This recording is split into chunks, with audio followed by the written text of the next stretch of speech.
In 2009, a notorious drug lord from Nuevo Laredo, Mexico, called a meeting with a group of corrupt local law enforcement. Just as the law enforcement officials were taking their seats before the meeting had even begun, the drug lord that was hosting bluntly reminded those in attendance of what would happen if they betrayed him. To send the point home, he decided to give an example. He called for his henchmen to bring in a female officer whom he accused of being a government informant. She was quickly tied up and made immobile. The man picked up a 2x4, walked over to the woman, took a few practice swings at her teary face, and casually beat her to death, and for a while after as well, until nothing remained except a mangled pile of blood, flesh, and bone. As horrible as this death was, she could actually be considered one of this man's luckier victims.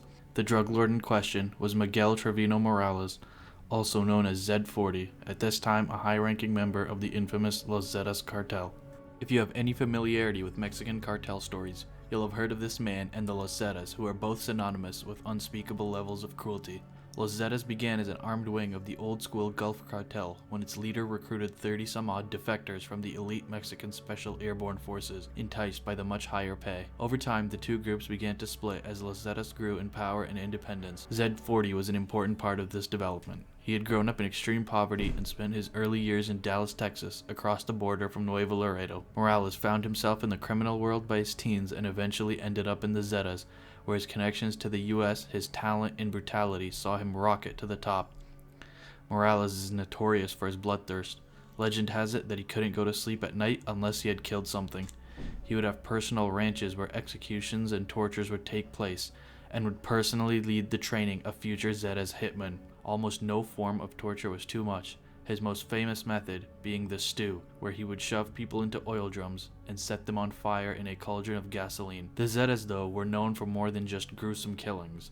They were, after all, still part of a cartel, but they had pioneered certain unique methods of operating that would change the cartel landscape. The Zetas, being the armed wing of the Gulf cartel, couldn't compete with other groups in the strictly drug business. They didn't have the knowledge, experience, or connections, so they expanded what they were good at: killing and violence. This meant two things: protection money and extortion.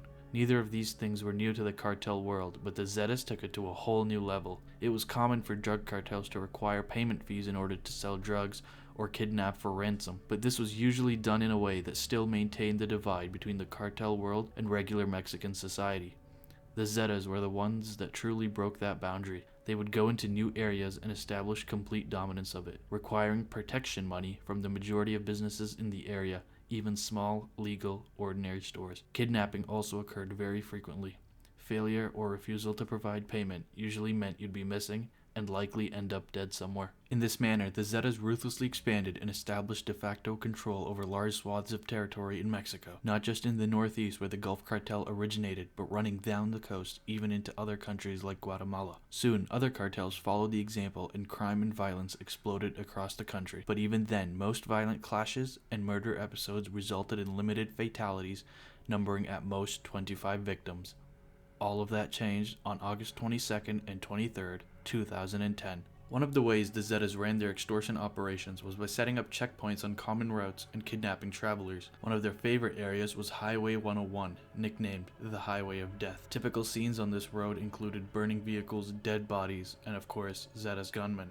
Despite its danger, it was a common route for migrants from Central and South America desperately trying to move north. This made them easy targets for the Zetas, who would frequently kidnap them, take them to San Fernando region in Tamaulipas, barely 90 miles south of Texas, where they would be brutally beat, cut, tied to trucks and dragged in the streets, and abused in other ways until they could get a relative to frantically dig up money for their release. Failure typically meant a horrible death. At 10 p.m. on August 22, 2010, two buses transporting 72 migrants was stopped at a Zetas checkpoint on Highway 101.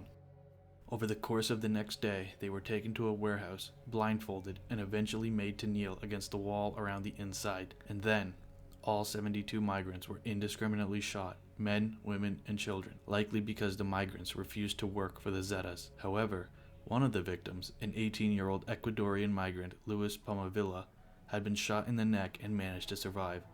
He played dead until the Zetas had left, got up, waited 2 minutes to check the surroundings, and then began to walk to find help. He was in terrible pain and it was nighttime, but he eventually saw a faint light and approached what turned out to be a house, thinking he had finally found safety.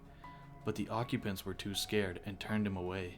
So Lewis continued to walk for a total of 22 kilometers until 6 a.m. when he found a military checkpoint and explained what happened.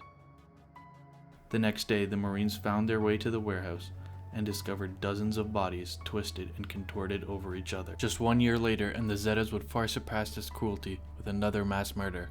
In March of 2011, the Zetas would conduct a string of kidnappings from the same highway and take them to a ranch near San Fernando. Over time, the bodies of 193 people were found, buried in 47 different graves. All of the bodies showed signs of blunt force trauma. Investigations and witness interviews later revealed that the Zetas would rape and kill women, as was the norm for them, but the men would force to compete in gladiator death matches where they were handed weapons of a variety, including machetes, knives, hammers, pickaxes, and the like, and forced to fight to the death.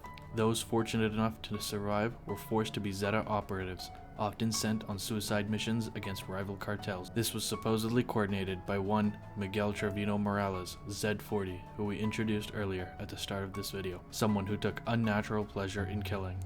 He did this to harden these forced recruits, to rid them of their fear, and train them to be true killers. The violence of the Zetas worked for a while. Their antics continued for a few more years until they had piled so many enemies between the Mexican military and state, rival cartels, and the common population that eventually they dwindled considerably. But to this day, the Los Zetas' reign of terror, highlighted by the 2 San Fernando massacres, continues to be the benchmark of violence and cruelty. New cartels like the CJNG are always measured up in terms of their predecessors, the Los Zetas, that exploded the brutality of the cartel world.